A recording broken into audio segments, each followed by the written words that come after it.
Hello, I'm Katie Hubble. I'm the registered nurse here at Good Shepherd's Cardiac Rehab. And today we're going to talk about the different treatments of heart disease.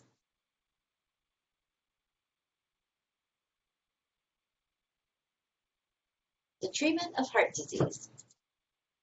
Our goal with heart disease is we want to reestablish the blood flow to the heart. We want to decrease the need for any medications. We only want to take what we absolutely need. And we want to control our risk factors to prevent the progression of the disease. Remember, heart disease is progressive, so we want to slow that down as much as possible because we do continue to have plaque buildup throughout our lifetime. One of the first treatments we're going to talk about is angioplasty and stents. They are two different treatments. Angioplasty is a non-surgical way to reduce the narrowing in the coronary artery. So if you have a coronary artery, this picture here shows the red is showing the blood flow. Then the yellow here is your plaque. So we now have reduced blood flow from the plaque buildup. We want to improve that blood flow, and we can do that by placing a balloon tip catheter. See this little balloon? This is a blue catheter here. They're placing that going in through the groin or in through your wrist into the coronary artery where the blockage is at, and then they will inflate this balloon. See how the balloon will inflate and push against the plaque, opening that artery up. This is angioplasty. Once that is completed, they then deflate the balloon and pull the catheter out, and hopefully you have a nice, good open blood flow to your heart muscle. Now, if this does not work, they'll move on to the next step, which is placing a coronary stent. So coronary stent is placed using the same blue catheter tip here. They're going to place, it's a stainless steel mesh tube of wire that they're going to place over top of the catheter.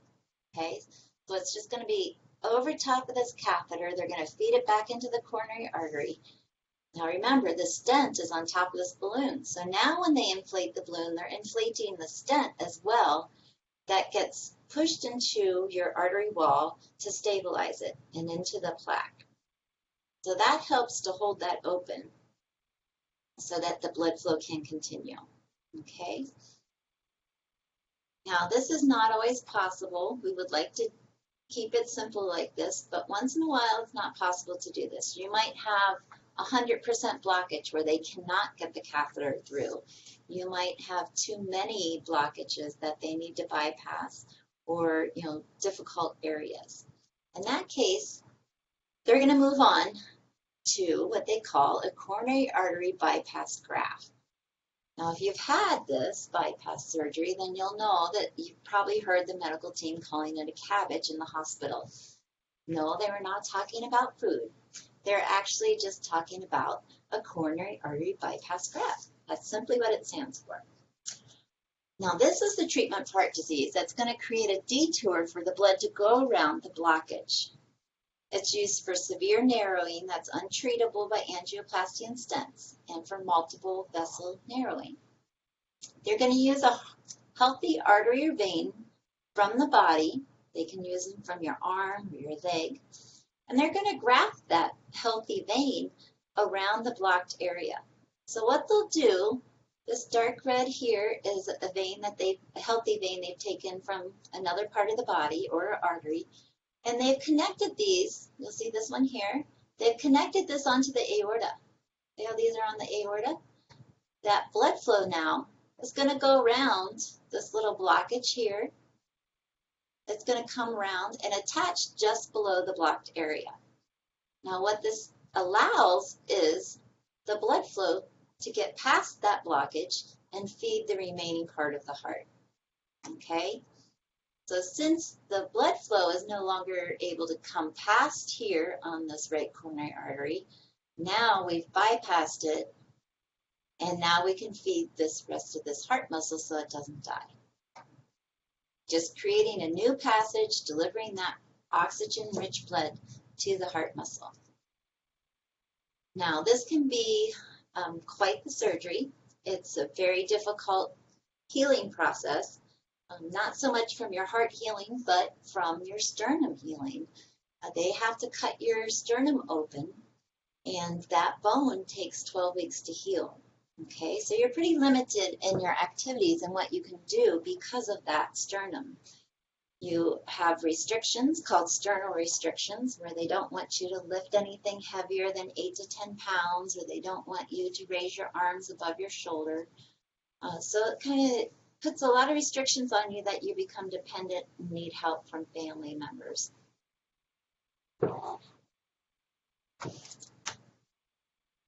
Another type of treatment is cardiac rehab. Didn't know we were a treatment, huh? It's really a good treatment. Cardiac rehab is amazing. There is research that shows if you complete all 36 sessions that it can decrease your risk of death by 47%. That's huge. And it can decrease your risk for a heart attack by 31%. Okay? So we definitely want to get you into cardiac rehab. We want to get your heart muscle stronger, and we want to help you improve that quality of life, get you back to where you were, if not better. And hopefully you'll carry this on once you graduate. So we are a medically monitored and supervised exercise program. You have medical staff here that's monitoring you. You have a heart monitor on while you exercise. We're watching your heart rhythm. We're watching your vital signs. We're checking your blood pressure. We're looking for any symptoms that you might be having. And we're relaying any of those things that are important to your doctor. So we send monthly reports, but if there are other things that we are concerned about, we can catch those early on and we can talk to your doctor about that. We also are doing education classes like this one because we want you to live a heart-healthy lifestyle. We want you to understand the disease process. We want you to be proactive in what you do to slow that progress down because only you can do that. We want to optimize your physical function and get you starting a home exercise program so when you graduate you continue to exercise throughout your lifetime. If not a home exercise program, you can always go into our phase 3 program as well. Lifestyle modifications are important because we want you to eat healthy and exercise, right? So we want you to live a heart-healthy lifestyle. Cardiac rehab also helps stop or reverse damage to your blood vessels in your heart, okay? By decreasing these risk factors, you're identifying these risk factors, you're modifying them, and you're managing them, the ones that we can manage. You're going to reduce any kind of disability or morbidity or mortality. So we're going to help you be stronger and decrease that damage to your heart and hopefully decrease the progression of that heart disease. Also, cardiac rehab helps reduce and alleviate activity-related symptoms.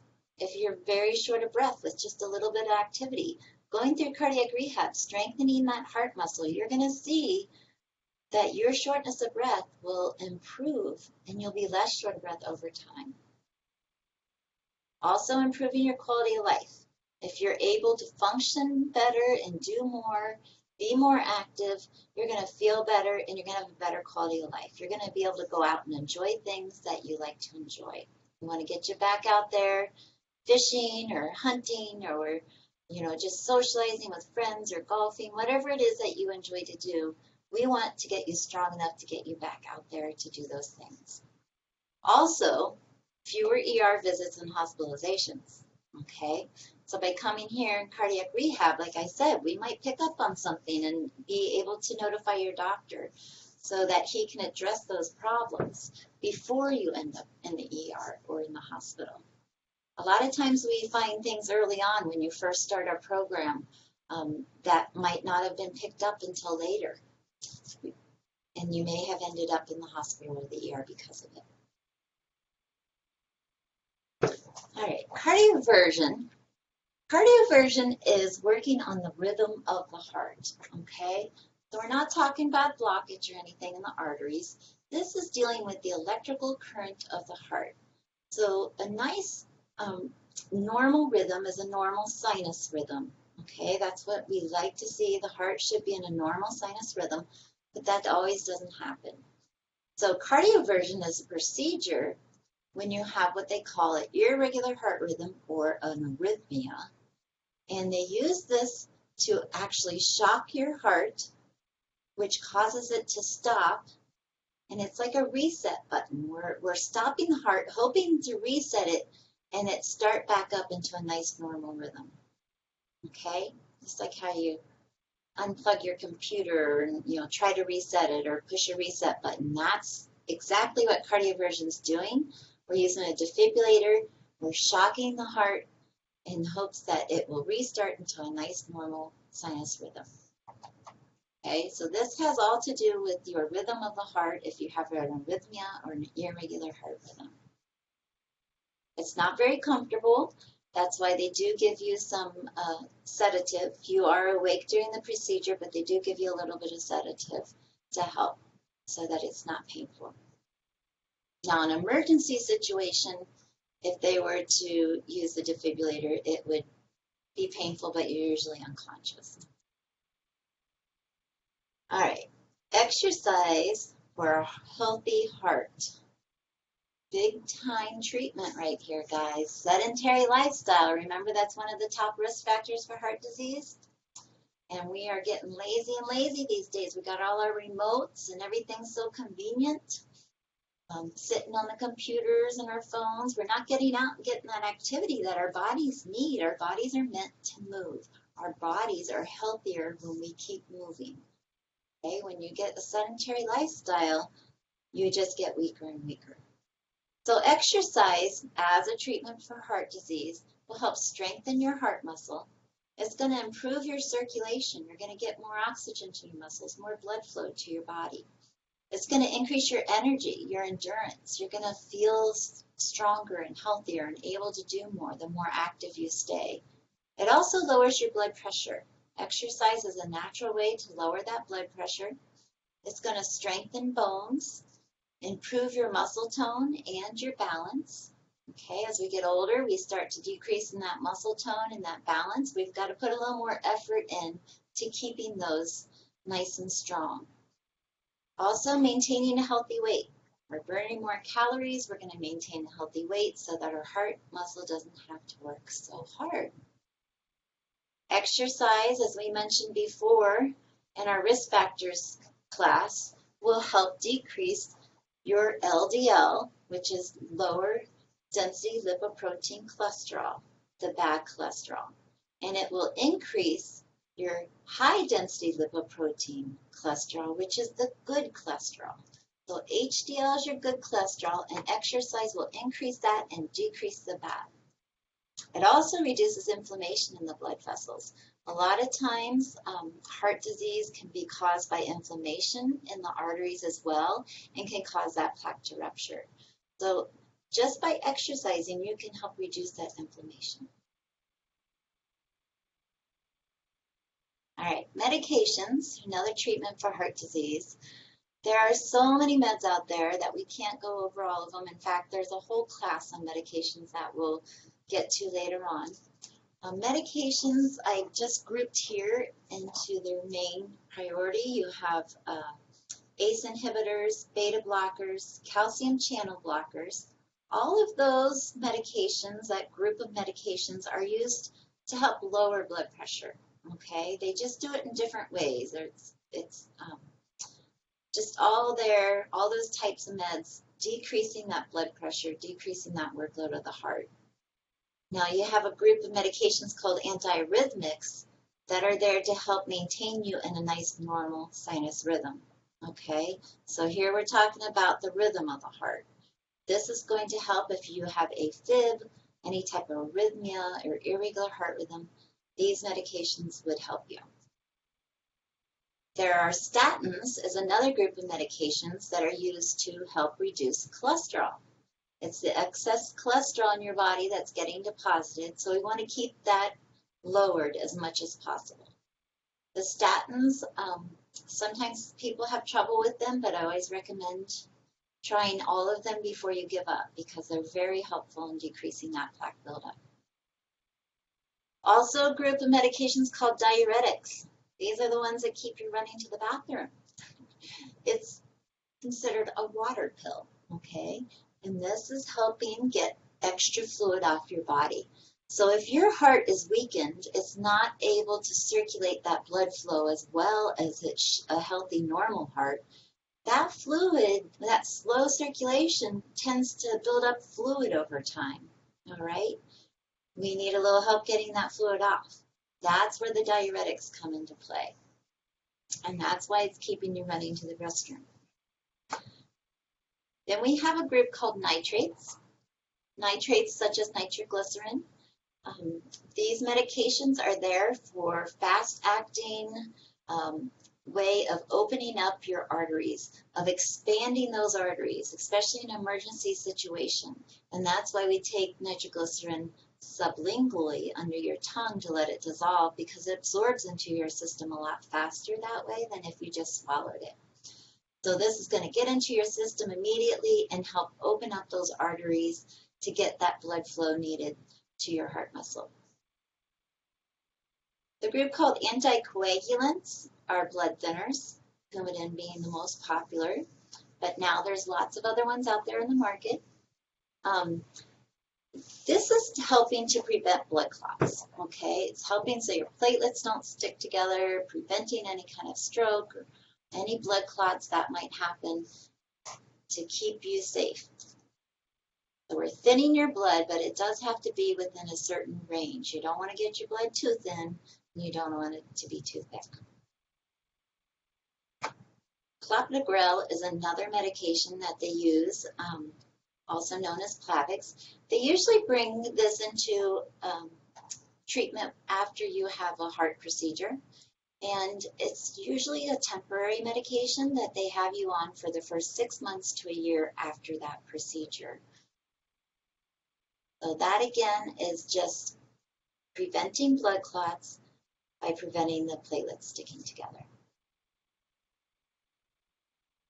All right, we all know that nutrition is a treatment for heart disease, right? That's the tough one.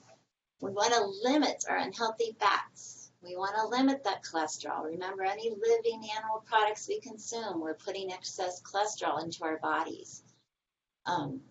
We want to choose low-fat protein sources. We want to eat more vegetables because there's no cholesterol, lots of fruits, no cholesterol. We want to select whole grains, get the fiber that we need. We want to decrease our sodium intake and control portion sizes. Controlling portion sizes is big these days. When you go out, portion sizes are double what they should be. So if you're eating out at a restaurant, you know, just take half of it home with you. Those portions are very large. We have a whole class on nutrition, and we'll talk about more detail in this with the class. Also, the nutrition is going to help you maintain that healthy weight. It's going to help you decrease cholesterol and prevent high blood pressure. So very important. Pacemaker defibrillators. These are two different things, but they can be combined into one unit. A pacemaker is implanted to pace the heart's electrical activity. So the heart's electrical activity is the rhythm that's causing that contraction. It's sending an electrical activity contracting that muscle, okay? So the heart muscle is being stimulated to contract. The pacemaker will help if your body's not able to do it on its own, okay? The pacemaker is going to stimulate it to have that nice normal rhythm to get the blood flow out to the body. Now, there's another thing called a defibrillator that they can implant as well. You might have a pacemaker alone, you might have a defibrillator alone, or you might have a unit that has both of them. The defibrillator plays a different role. The defibrillator is implanted to stimulate the heart and restore a normal rhythm. So basically, if your heart goes into a life-threatening rhythm, that's when the defibrillator is going to kick in. And it's going to send an electrical shock, just like a defibrillator, like paddles that they used to use, and such as we talked about in the Cardioversion. That's going to help restart the heart into a nice, normal sinus rhythm, hopefully. Okay, so this is a little different. The defibrillator is different than the pacemaker. The pacemaker is sending out a little electrical current just to cause that contraction, where the defibrillator is jumping in a life-threatening situation and restarting that heart. In this diagram, you can see here, it's just a little unit here under the skin. A lot of times you can see the skin raised on people that have them. And then they have wires that are attached to the heart muscle. And it just depends on how many wires or leads that they place on you as to what is going on with your heart. Valve surgery. This is another type of treatment. It's used to treat your valves. So if you're having any kind of stenosis or regurgitation in your valves, that just means they're not opening and closing properly. Stenosis is stiffening of that valve. You've gotten some calcium deposits on it. It's no longer able to be flexible and open and close. So now you're getting a little backflow of blood, okay? And we don't want that. We want our blood moving forward out to our body. If you have regurgitation, that just means that your valve's not closing completely, okay? It might be flexible. It might be able to fluctuate, but it's not getting a good seal when it closes, okay? Then that's going to cause backflow of blood as well. So there are a couple things you can do with valve surgery. They can do a repair, and that just means the valve is mended to help it work better so that it's functioning properly. Or they might need to replace it. It just depends on the severity of the disease of the valve. If they replace it, then they will put a new valve in. That's where you hear about pig valves, cow valves, mechanical valves.